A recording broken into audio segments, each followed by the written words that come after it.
Hello बच्चों, आज के इस वीडियो में हम कक्षा 10 के प्रश्नावली 5.3 का तीसरे का जो है 8वां क्वेश्चन देखेंगे। इसके पहले के सभी क्वेश्चन हम देख चुके हैं। इसकी लिंक आपको डिस्क्रिप्शन में मिल जाएगी। इसमें क्वेश्चन क्या दिया है कि an बराबर दिया है 4, d का मान दिया है 2 और sn बराबर दिया है -14। तो क्वेश्चन में बोलता है कि n और a का मान ज्ञात करना है। तो जो दिया है पहले हम उसे लिखेंगे हल दिया है, जो दिया है उसे लिख लेंगे। क्या दिया है कि an बराबर दिया है 4 और d बराबर दिया है 2 और sn बराबर दिया है -14, ये दिया है। और जो हमें मान निकालना है वो लिख लेंगे तथा n बराबर हमें ज्ञात करना है और a बराबर भी हमें क्या करना है, ज्ञात करना है। जो ज्ञात करना है वो हम लिख लिए। अब लिखेंगे, चूंकि हम जानते हैं, क्या जानते हैं कि an बराबर a plus n-1 into D. इसे मान रख देंगे। an का मान कितना है, 4 है, रखेंगे 4 बराबर a का मान पता नहीं प्लस n का मान भी पता नहीं है तो n-1 वैसे ही रहेगा, इंटू डी है, d का मान 2 है तो 2 रख देंगे। 4 बराबर a वही रहेगा प्लस 2 का अंदर गुणा करेंगे, 2 का n से 2n माइनस 2 का 1 से 2 हो जाएगा। ये -2 है, इस साइड आएगा तो प्लस का 2 हो गया। यहाँ पे -2 था, इस साइड आया प्लस का 2 बराबर a प्लस 2n हो गया। ये 4 और 2 6 हो गया बराबर a प्लस 2n, मतलब a प्लस 2n बराबर क्या आ गया, 6। इसे हम समीकरण नंबर 1 डाल देंगे। पुनः लिखेंगे, पुनः अब Sn वाला फॉर्मूला लिखेंगे। Sn बराबर क्या होता है, n/2 a प्लस an। ये हमारा एक फॉर्मूला होता है। ये हम प्रश्नावली 5.1 और 2 में अच्छे से पढ़ चुके हैं। Sn का मान क्वेश्चन में दिया है -14, यहाँ पे -14 रख देंगे बराबर n/2। n का मान पता नहीं है, सेम वैसे ही रहेगा। a का मान भी पता नहीं है तो वैसे ही रहेगा, प्लस an कितना है, 4 है, यहाँ पे हम 4 रख देंगे। अब इसे सॉल्व कर देंगे। ये 2 यहाँ भाग में है, यहाँ जाएगा तो गुणा में, तो -14 में 2 का गुणा होगा तो 14 दूनी 28 माइनस का हो जाएगा बराबर n a प्लस 4 हो जाएगा। इसे हम क्या करेंगे, समीकरण नंबर 2 डाल देंगे। अब हम क्या करेंगे, समीकरण 1 जो दिया है ये वाला, इससे हम a का मान निकाल लेंगे और a का जो मान निकालेंगे हम यहाँ पे a की जगह मान रख देंगे। लिखेंगे समीकरण 1 से, समीकरण 1 क्या दिया है, ये दिया है a प्लस 2n बराबर दिया है 6, ये दिया है। अब इस 2n को इस साइड भेज देंगे तो a बराबर क्या हो जाएगा, 6 माइनस का 2n। इस साइड प्लस का 2n था, उस साइड गया तो माइनस का 2n हो गया। ये हमारा क्या निकल आया, a का मान। अब a का मान हम समीकरण नंबर 2 में रख देंगे। इस a की जगह यहाँ पे रख देंगे। लिखेंगे a का मान समीकरण 2 में रखने पर क्या दिया है, समीकरण 2 दिया है -28 बराबर n a प्लस 4, ये दिया है तो -28 वही रहेगा। n a की जगह ये रख देंगे, a की जगह क्या रखना है, 6 माइनस 2n। इस a की जगह हमने रख दिया ये 6 माइनस 2n और प्लस का 4 वैसे ही रहेगा। इसे सॉल्व कर देंगे तो -28, n वही रहेगा, 6 और ये 4 है, 6 और 4 कितना हो जाएगा, 10 माइनस का 2n। अब क्या करेंगे हम, अब हम इस n का अंदर गुणा कर देंगे, -28 वही रहेगा। n का जब 10 से करेंगे तो 10n, अब n का -2n से गुणा करेंगे तो 2n स्क्वायर हो जाएगा। क्या हो जाएगा, 2n स्क्वायर हो जाएगा। अब इसे और आगे देखते हैं। अब इस -28 को इस साइड भेजेंगे तो क्या हो जाएगा, हमारा 10n वही रहेगा, ये 10n माइनस 2n स्क्वायर वही रहेगा। ये माइनस का 28 है, इस साइड आया तो प्लस का 28, अब उस साइड बचा केवल 0 बचा। अब एक काम करते हैं, जो सबसे बड़ी घात है उसे सबसे पहले लिख लेते हैं और इसके बाद छोटी घात, फिर इसके बाद संख्या लिख लेंगे। तो -2n स्क्वायर पहले हो जाएगा, प्लस का 10n बाद में और प्लस का 28 बाद में बराबर 0। क्योंकि अब यहाँ पे देखेंगे माइनस चिन्ह आगे लगा है तो माइनस चिन्ह हम कॉमन निकाल लेंगे सभी से। और क्यों हम ऐसा कर रहे हैं, क्योंकि हमें माइनस चिन्ह ये वाला हटाना है। तो माइनस चिन्ह को अब कॉमन निकलेगा तो यहाँ पे बचेगा केवल 2n², यहाँ से माइनस निकल गया तो माइनस बचा 10n, प्लस है तो -28। मतलब क्या होता है कि जब हम माइनस चिन्ह कॉमन निकालते हैं तो ये जो पूरे समीकरण में चिन्ह दिए हैं वो सब बदल जाते हैं। यदि प्लस है तो माइनस, प्लस है तो माइनस, और माइनस होता तो प्लस हो जाता, चिन्ह बदल गया। अब ये माइनस है चिन्ह, ये बराबर की उस साइड जाएगा तो 0 के बटे में चला जाएगा, मतलब माइनस चिन्ह खत्म हो गया। क्या बचा 2n² -10n -28 बराबर 0, केवल इतना बचा। अब एक काम करते हैं, 2 कॉमन निकाल लेते हैं। यहाँ पे 2 कॉमन निकल गया तो n² बचा, यहाँ से 2 कॉमन निकलेगा तो 5n बचेगा, यहाँ से 2 कॉमन निकलेगा तो केवल क्या बचेगा 14 बचेगा बराबर 0। अब 2 यहाँ गुणा में है, बराबर किस साइड जाएगा तो 0 के बटे में, तो 2 खत्म हो गया। n² माइनस का 5n माइनस 14 बराबर 0, केवल इतना बचा। अब देखेंगे यहाँ पे एक गुणनखंड विधि से हम इसे अब सॉल्व कर देंगे। क्यों हम ऐसा करेंगे, क्योंकि हमें किसका मान निकालना है, n का मान निकालना है, इसलिए इसे गुणनखंड विधि से सॉल्व कर देंगे। गुणनखंड विधि में हम करते क्या है, ये हमारे पाठ 2 में है। इसमें क्या करते हैं कि जो पहली संख्या है इस लास्ट संख्या का गुणा करते हैं। तो पहली संख्या यहाँ पे क्या है, संख्या 1 है, कुछ नहीं है मतलब 1 है, इस 1 का 14 में गुणा करना है। 1 गुणे 14, 1 गुणे 14 किया कितना आया 14 आया।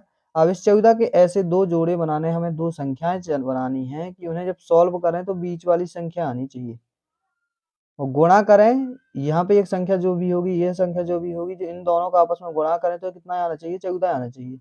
तो वो एक संख्या होगी 7 और दूसरी होगी 2, 7 में 2 का गुणा करेंगे कितना आ जाएगा 14, और 7 में यदि 2 हम घटा देंगे तो कितना आ जाएगा 5 आ जाएगा। तो हमारी वो संख्या कौन सी मिली, 7 मिली और 2 मिली। यहाँ पे लेकिन 5 के साथ n है, तो यहाँ भी 7 के साथ n हो जाएगा, 2 के साथ भी n हो जाएगा। तो जो पहली संख्या है उसे सेम लिख देंगे, n इसका सेम वही रहेगा, ये माइनस चिन्ह वैसे ही रहेगा। लास्ट संख्या जो दी है वो भी हमारी वैसे ही रहेगी। अब यहाँ पे जो संख्याएं होंगी 7n होगी 2n होगी, 7n और 2n। बीच में चिन्ह कौन सा होगा, बीच में चिन्ह हमारा ये वाला होगा, लास्ट संख्या वाला चिन्ह होगा। हमेशा हम याद रखेंगे कि लास्ट चिन्ह में जो भी होगा हमारा यहाँ पे बीच में वही होगा। अब देखेंगे इस माइनस चिन्ह का अंदर गुणा करेंगे, माइनस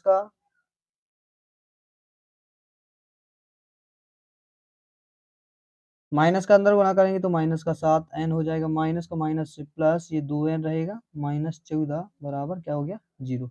अब दो संख्याएं लेके कॉमन निकाल लेते हैं, दोनों में सेम n दिख रहा है, यहाँ पे क्या बचा n बचा, माइनस यहाँ से n निकल गया बाहर, केवल क्या बचा 7 बचा, प्लस यहाँ दोनों में सेम क्या दिख रहा है 2 दिख रहा है, और n यहाँ बचा, यहाँ पे माइनस का 7 बचा बराबर 0 हो गया। अब जो कोष्टक के अंदर है उसे लिख लेंगे, जो कोष्टक के बाहर है उसे लिख लेंगे। तो n-7 ये कोष्टक के अंदर था, एक बार उसे लिख लिए, कोष्टक के बाहर है n+2, n+2 इसे लिख लिए। अब दोनों को 0 के बराबर कर देंगे, तो n-7 बराबर पहले 0 कर दिया, n-7 बराबर 0, और n+2 बराबर भी 0 कर दिया। तो n ये -7 इससे हट जाएगा तो प्लस का 7, n ये प्लस का 2 है इससे हट जाएगा तो माइनस का 2। अब हमारा n का मान क्या कहलाएगा, n का मान हमारा ये वाला कहलाएगा, ये असंभव होगा। क्यों होगा असंभव, क्योंकि जो हमारे पदों की संख्या है वो कभी भी ऋणात्मक नहीं होती है, ऋणात्मक नहीं होती है, ना ही बटे के चिन्ह के रूप में होती है। तो इसका मान हमारा क्या हो जाएगा 7 हो जाएगा, अतः n का मान क्या हो गया 7 हो गया। अब क्वेश्चन में बोला है कि n का मान तो निकालना ही है, और क्वेश्चन में बोलता है कि a का मान भी ज्ञात करना है। तो a का मान हम कैसे निकालेंगे, a का मान हम यहाँ से निकाल लेंगे, कहाँ से निकालेंगे, समीकरण 1 से निकाल लेंगे। किससे, समीकरण 1 से, या हम इस कंडीशन से निकाल लेंगे। लिखेंगे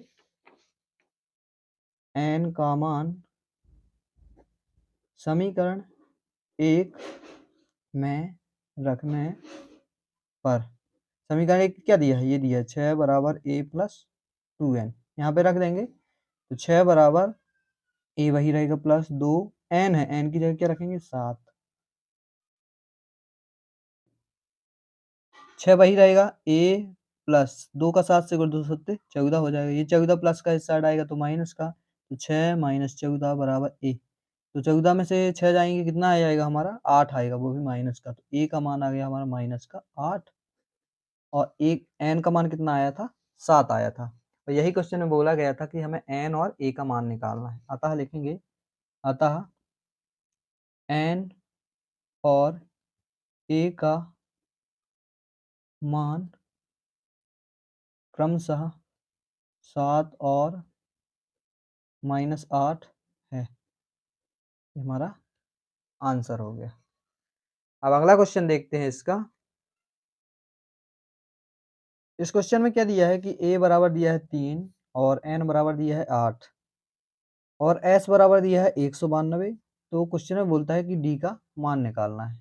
इस क्वेश्चन को देखेंगे हल दिया है। क्या दिया है? जो दिया है पहले वो लिख लेंगे कि a बराबर दिया है 3, n बराबर दिया है 8 और s बराबर दिया है 192। ये दिया है और हमें निकालना क्या है? मान निकालना है। d बराबर हमें क्या करना है? ज्ञात करना है। तो लिखेंगे चूंकि हम जानते हैं, क्या जानते हैं कि जो हमारा SN का जो फॉर्मूला होता है क्या होता है? S बराबर मतलब समांतर श्रेणी के योग का फॉर्मूला जो होता है क्या होता है? n/2 2a plus n-1 into D, ये होता है।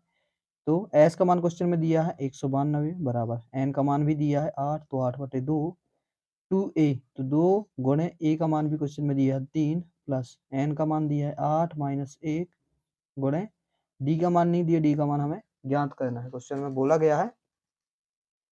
अभी देखेंगे, इसे काट देंगे, 2 चौको 8, 4 बचा, सॉल्व कर देंगे, 192 वही रहेगा, ये 4, 2 का 3 से 2 3 6 प्लस 8 में से 1 जाएंगे 7 गुणे डी, तो 7 का डी से गुणा करेंगे कितना आ जाएगा? 7 डी आ जाएगा।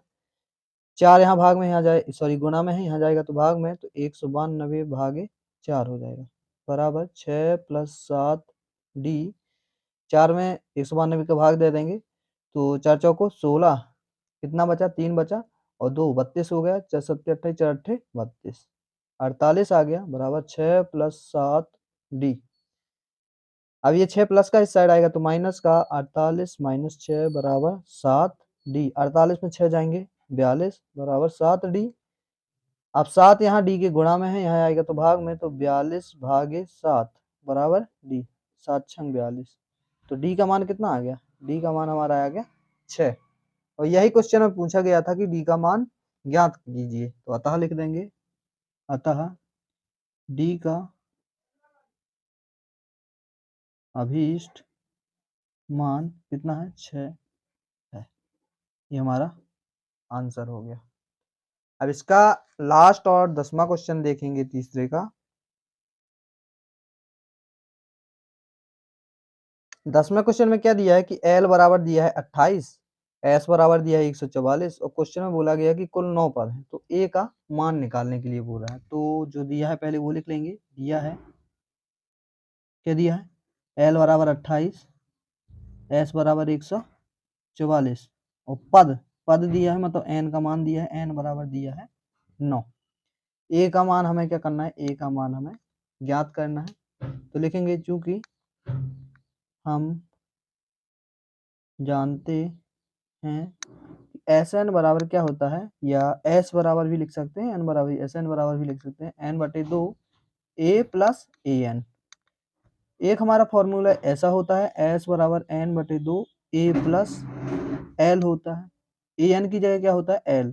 ये जो an होता है ये हमारा अंतिम पद होता है, l भी हमारा अंतिम पद होता है। तो हम ऐसा भी लिख सकते हैं। तो ये फॉर्मूला हमें इस सवाल में जरूरत नहीं है। हमें इस सवाल में किसकी जरूरत है? इसकी जरूरत है। तो मान लिख देंगे, 144 वही रहेगा बराबर n/2 मतलब 9/2। a प्लस l है, a का मान कितना है हमें निकालना है? l का मान क्वेश्चन दिया है कितना? 28। ये क्वेश्चन में l का मान 28 दिया है। देखेंगे और सॉल्व कर देंगे। ये 2 यहाँ भाग में है, यहाँ जाएगा तो गुणा में है, तो 144 गुणे 2, ये 9 यहाँ भाग में है, सॉरी गुणा में है, यहाँ पे भाग में पहुंच जाएगा। यहाँ बचा केवल a प्लस 28 बचा। क्या बचा? a plus 28। काट देंगे अब से, 9 एकम 9 और 9 छक्का 54, कितना कटेगा? 144 हमारा 16 नहीं है, 144 होता है। 16 गुणे 2 बराबर a प्लस 28। 16 में 2 का गुणा करेंगे, 16 दूनी 32 बराबर a प्लस 28। 28 प्लस का इस साइड आएगा तो माइनस का हो जाएगा, तो 32 माइनस का 28 बराबर a। तो 32 में से 28 जाएंगे, कितना आ जाएगा हमारा? ये हमारा 4 आ जाएगा। कितना आ जाएगा? 4। तो ए का मान कितना आ गया, ए बराबर आ गया हमारा 4। यही हमें चाहिए था, अतः लिख देंगे, अतः ए का अभीष्ट मान कितना है, 4 है। ये हमारा आंसर हो गया।